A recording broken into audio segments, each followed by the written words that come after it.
Bismillahirrahmanirrahim. Assalamualaikum Warahmatullahi warahmatullahi wabarakatuh. Perkenalkan, nama saya Rinaldi Soreamaha. Dan nama saya Tegar Afrizanu.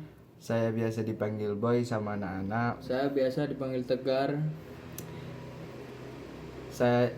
Kami dari Fakultas Hukum kelas H, NIM saya 528. Dan saya dari kelas H dengan NIM terakhir 472.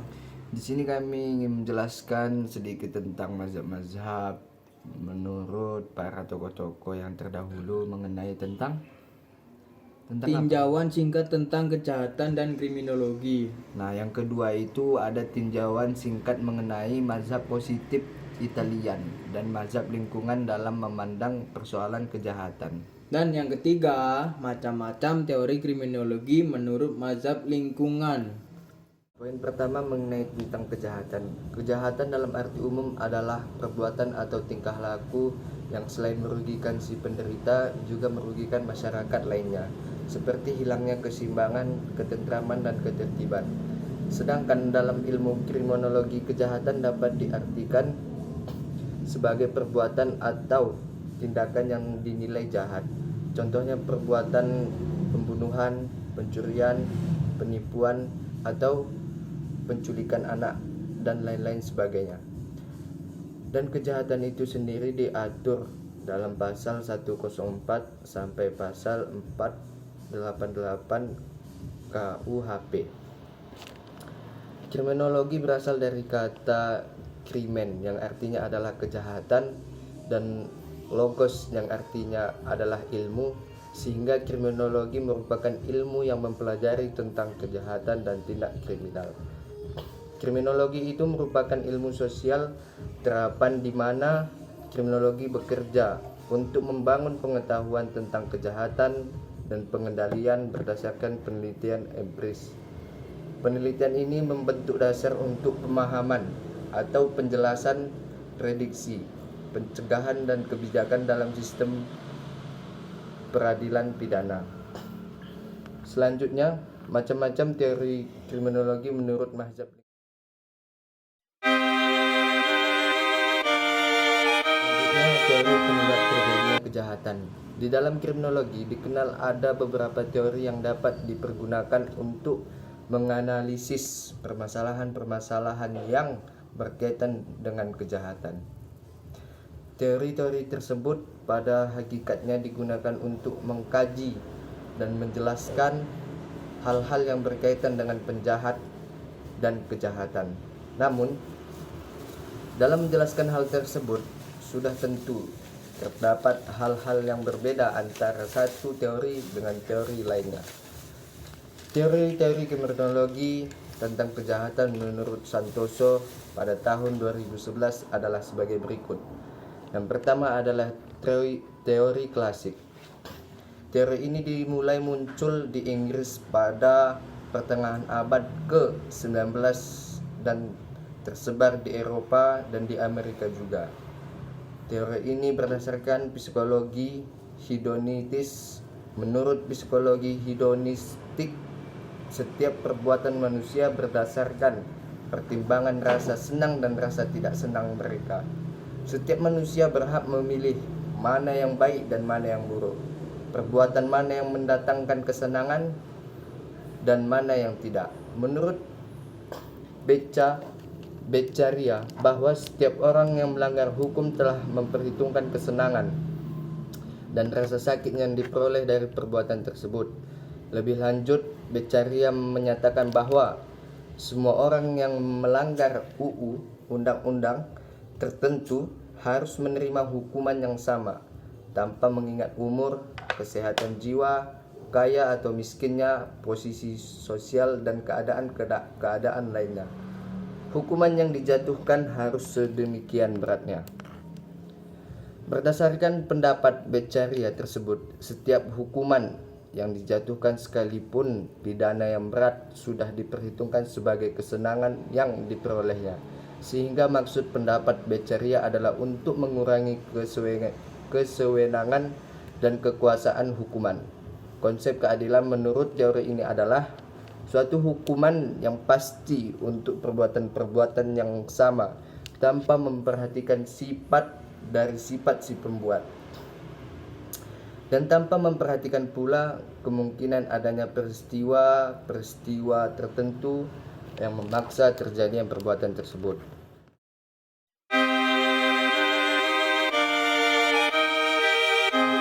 Kedua, saya akan menjelaskan tentang mazhab-mazhab kriminologi. Mazhab yang pertama adalah mazhab Italia atau mazhab antropologi. Mazhab ini mula-mula berkembang di suatu negara yaitu Italia, sehingga dikenal dengan mazhab Italia. Tokohnya yang terkenal adalah C. Lombroso. Dia adalah seorang dokter ahli penyakit jiwa dari Italia dan guru besar dalam ilmu kedokteran dan penyakit jiwa. Hasil karya yang terkenal adalah L'uomo delinquent. Dia mengemukakan bahwa para penjahat dipandang dari sudut antropologi atau dilihat dari keadaan fisik badannya, mempunyai tanda-tanda tertentu yang sangat berbeda dengan manusia lainnya. Lombroso juga mengemukakan teori hipotesa atapisme, yakni seorang penjahat itu merupakan gejala atapisme. Artinya, ia sekoyong-koyong mendapat kembali sifat yang tidak dimiliki oleh nenek moyangnya yang terdekat, tetapi nenek moyangnya yang terjauh. Pendapat Lombroso tersebut banyak menimbulkan pertentangan ajaran Lombroso tersebut, antara lainnya adalah Profesor Benedict dan Monofir. Menurut kedua penentang itu, dikemukakan bahwa pendapat Lombroso mengenai ciri khas seorang penjahat dapat dilihat dari keadaan fisiknya, dan sebagai gejala atapisme adalah masih meragukan, sebab pernyataan tersebut bukan berdasarkan pada hasil penelitian, tetapi atas dugaan bekala.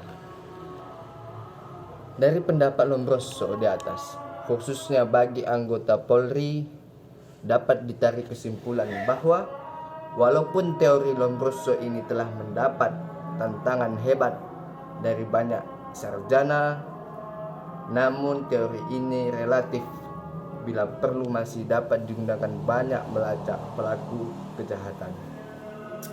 Menurut saya, teori yang dimukakan oleh seorang Lombroso, seorang dokter penyakit jiwa besar di Italia sana, tidak masuk dalam teori atau cara berpikir saya. Mengapa demikian? Contoh kasus seperti ini. Ketika kejadian seorang pengendara motor dan kemudian jatuh, kemudian mengalami luka-luka pada badan mereka, apakah itu juga disebut penjahat? Atau malah sebaliknya? Ketika ada orang yang badannya tidak ada luka sama sekali, apa kita bisa menjamin dia bukan seorang penjahat?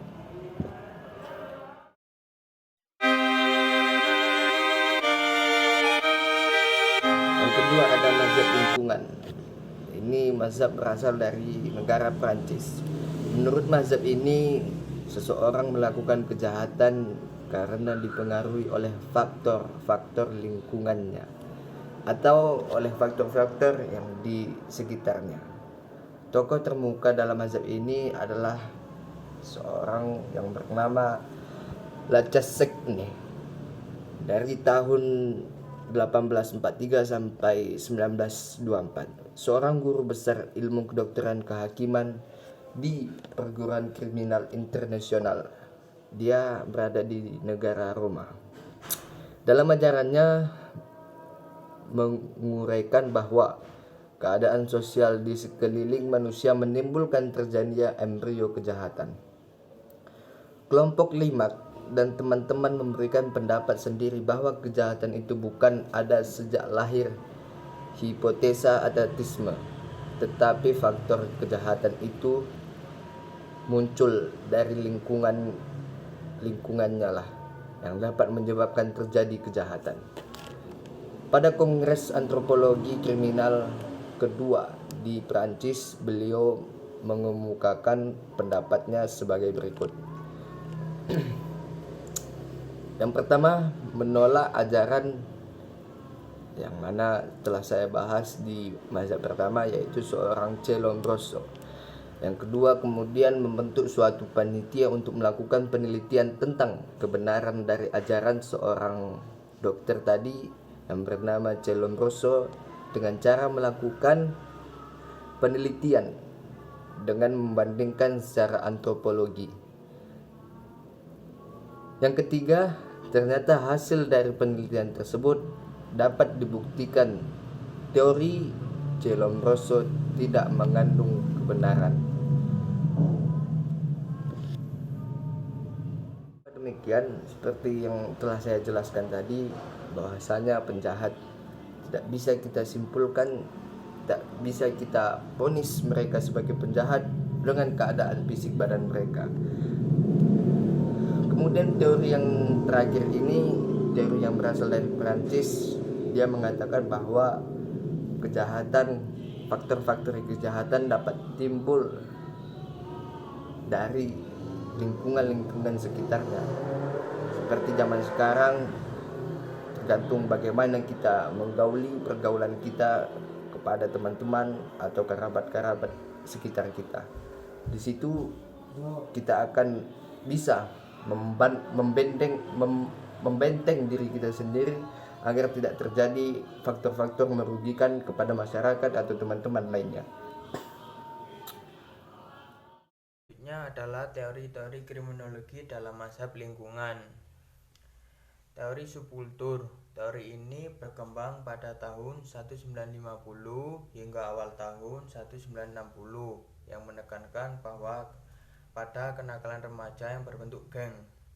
Ada dua topik yang dibahas oleh para ahli kriminologi berkaitan dengan kenakalan geng dan teori-teori tentang subkultur. Yang pertama yaitu kenakalan subkultur. Suatu penelitian menyatakan bahwa perilaku delinquent lebih banyak terjadi pada laki-laki kelas bawah atau lower class, dan mereka lebih banyak membentuk geng yang bersifat tidak berfaedah, dengki, dan jahat.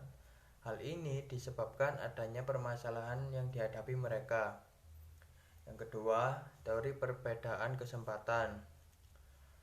Cloward dan Ohlin menulis bahwa terdapat lebih dari satu cara bagi remaja untuk mencapai aspirasinya pada masyarakat urban yang merupakan wilayah kelas bawah. Terdapat berbagai kesempatan sah yang dapat menimbulkan berbagai kesempatan. Dengan demikian, kedudukan masyarakat menentukan kemampuan untuk berpartisipasi dalam mencapai sukses, baik melalui kesempatan konvensional maupun kriminal. Jadi mereka melakukan segala cara hal untuk pencapaian tersebut. Lalu teori subbudaya delinquent oleh Albert yang pertama-tama melontarkan teori subbudaya delinquent dalam bukunya di tahun 1955 yang berjudul Delinquent Boys.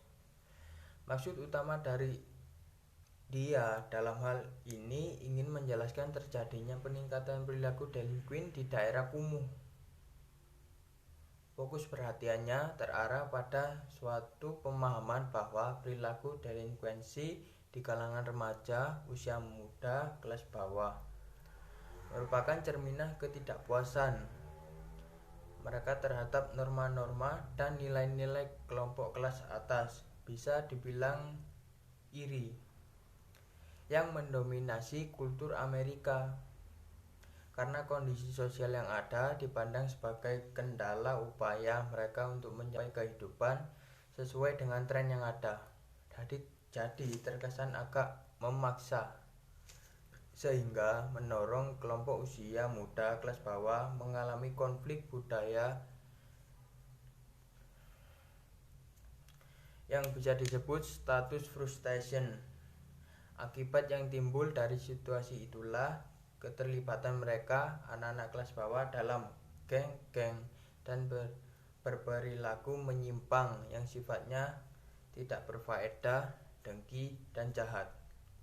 Dengan kata lain, tidak terdapat alasan yang rasional bagi delinquent subkultur untuk mencuri selain mencari status kebersamaan, mencari kesenangan dengan menimbulkan kegelisahan pada orang lain, bisa disebut meresahkan warga sekitar, dan mereka mencoba untuk meremehkan nilai-nilai kelas menengah. Selain itu, geng juga dicirikan sebagai pelanggar sebagai bentuk kenakalan. Selanjutnya, teori diferensial. Secara singkat, teori ini dapat dikemukakan bahwa penyimpangan di wilayah perkotaan merupakan fungsi dari perbedaan kesempatan yang dimiliki anak-anak untuk mencapai baik tujuan yang legal maupun yang ilegal. Manakala kesempatan untuk memperoleh yang legal terblokir, maka tindak kriminal pun mungkin terjadi dan manakala tindak kriminal tak terjadi, maka cenderung keterlibatan pada penyalahgunaan narkoba. Bahkan kekerasan pun bisa terjadi.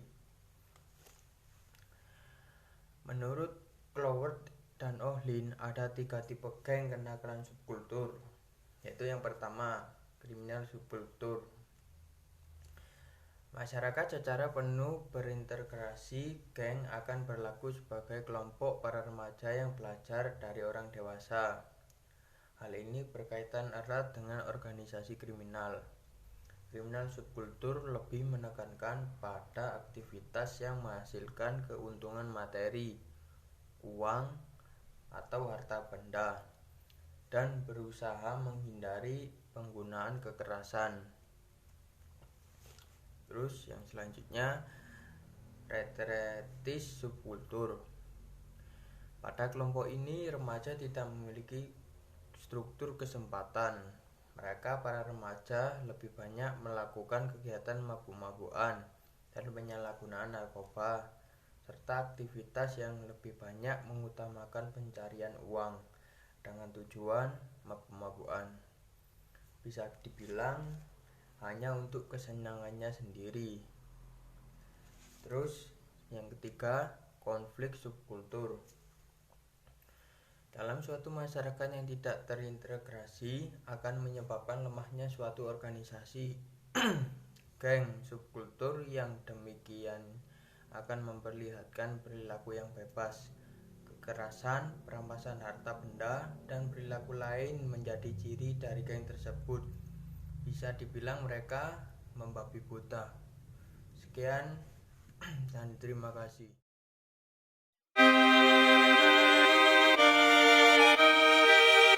Sekian dari kami sedikit penjelasan tentang mazhab-mazhab. Saya Renaldi.